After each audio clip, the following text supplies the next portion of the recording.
देखिए रुडोल्फ के इस क्वेश्चन में क्या बोला गया है कि कोई पॉइंट है जो मूव कर रहा है किसी प्लेन पे और उसके जो कोऑर्डिनेट्स हैं वो टाइम डिपेंडेंट एक्सप्रेशन के फॉर्म में गिवन है। पहला क्वेश्चन इसमें यह है कि ट्रेजेक्ट्री की इक्वेशन निकालिए और उसका एक रफ स्केच ड्रॉ करिए। तो ट्रेजेक्ट्री की इक्वेशन हम कैसे डिराइव करते हैं, एक्स और वाई में रिलेशन और बाकी सारे कांस्टेंट हो। यहाँ पर टी ही अननोन एक है, वेरिएबल है, तो टी को एलिमिनेट कर दीजिए। तो यहाँ पर आप ए टी को तो डायरेक्ट एक्स लिख सकते हैं और माइनस अल्फा टी की वैल्यू आ जाएगी एक्स अपॉन ए। तो इसे सिंप्लीफाई करके लिखा जा सकता है एक्स माइनस अल्फा अपॉन ए इंटू एक्स स्क्वायर। ठीक, अब बात करते हैं अगर इसका रफ स्केच ड्रॉ करना है। देखिए x इक्वल टू जीरो तो y इक्वल टू जीरो, यानी कि ग्राफ कहां से पास होगा, ओरिजिन से पास होगा। इसके बाद आप देखिए negative x square quadratic equation opening downward, और dy बाई डी एक्स निकालेंगे तो dy बाई डी एक्स आएगा। उसको जब आप जीरो से इक्वेट करेंगे यानी कि मैक्सिमा मिनिमा की अगर बात करें तो वो आएगा x कोऑर्डिनेट पॉजिटिव। तो इससे ये पता चला इसका जो रफ स्केच है वो कुछ ऐसा होगा। ये हो गया x इक्वल टू जीरो और ये है x इज इक्वल टू, आप कोऑर्डिनेट निकालेंगे a बाई अल्फा। ठीक है, बाद में आपको ये भी पता करना है कि ये कौन सा coordinate, dy by D X is equal to zero से इक्वेट आप करिए, आंसर आ जाएगा। तो ये एक रफ स्केच हो गया। अब आते हैं सेकेंड पार्ट पे।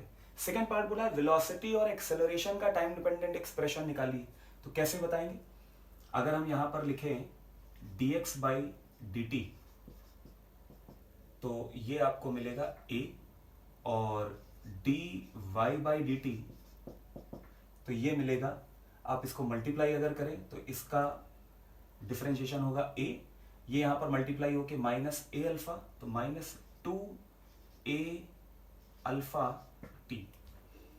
तो वेलोसिटी वेक्टर हम लिख सकते हैं, velocity vector A I cap plus a minus two A alpha T J cap. ठीक है, ये हो गया वेलोसिटी वेक्टर। अब अगर इसको हम एक बार और डिफरेंशिएट कर दें तो आपको एक्सेलरेशन वेक्टर मिल जाएगा।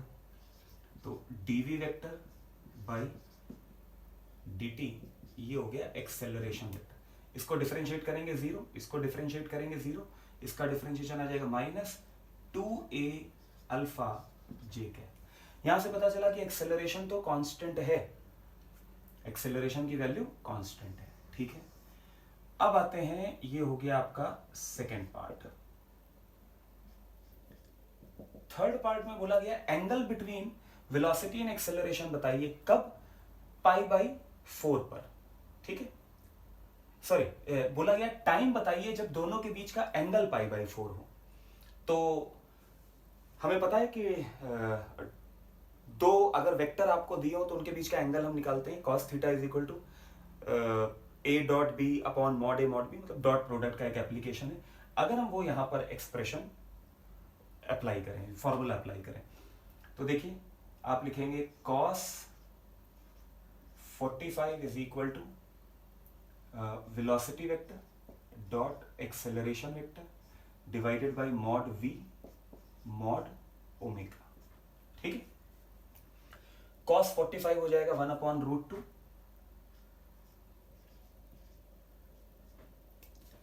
और इन दोनों का अगर आप डॉट लेंगे तो v और इसके एक्सप्रेशन रखें, तो जब आप इसको मल्टीप्लाई करेंगे देखिए क्या आने वाला है, ये केवल j और j मल्टीप्लाई होगा। ठीक है, तो आप यहां से a कॉमन, तो आप इधर लिख सकते हैं डॉट प्रोडक्ट में माइनस a कॉमन लेके टू ए स्क्वायर अल्फा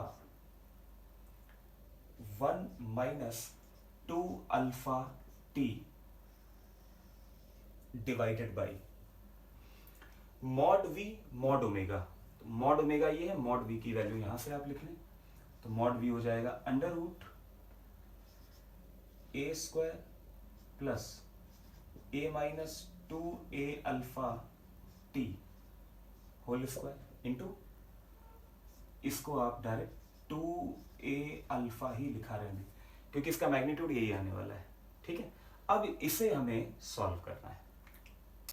देखिए इसको सॉल्व करने का तरीका क्या होगा, टू ए अल्फा कैंसिल आउट, इसको इधर ले जाएं और दोनों तरफ स्क्वायर कर दें, तो देखिए क्या रिजल्ट आएगा। इसको अगर आप इधर ले जाएंगे तो ये आएगा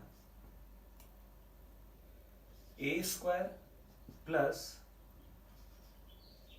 ए common 1 plus 1 minus 2 alpha T whole square, ठीक है, इज इक्वल टू √2 इधर गया तो √2a 1 माइनस 2 अल्फा टी, और इसका यहां पर देखिए अंडर रूट है ना, तो इसका स्क्वायर करेंगे तो ये आ जाएगा 2a स्क्वायर, और ये तो a स्क्वायर तो यहां से कैंसिल आउट हो गया, बचा क्या 1 plus 1 minus 2 alpha T whole square is equal to 2 1 minus 2 alpha T whole square. यहां पर क्या बचेगा 1 इज इक्वल टू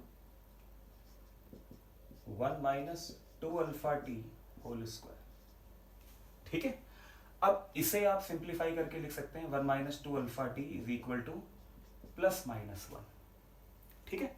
अब प्लस माइनस 1 में अगर आप इसको प्लस 1 रखते हैं तो एक रूट आएगा t इज इक्वल टू 0, ठीक है, यानी कि शुरुआत में। और अगर आप -1 रखते हैं तो -1 इधर जाके कितना हो जाएगा -1, तो ये उधर जाके 2, तो t की वैल्यू कितनी हो जाएगी 1/अल्फा, ठीक है। तो ये दो आंसर आ रहे हैं, आपको बताना है कि कितने टाइम के बाद। तो दो रूट है, एक t is equal to 0, t is equal to 0 पर ये यहां पर है और एक यहां पर, यानी कि ये ग्राफ इतनी दूरी के लिए सिमेट्रिक है।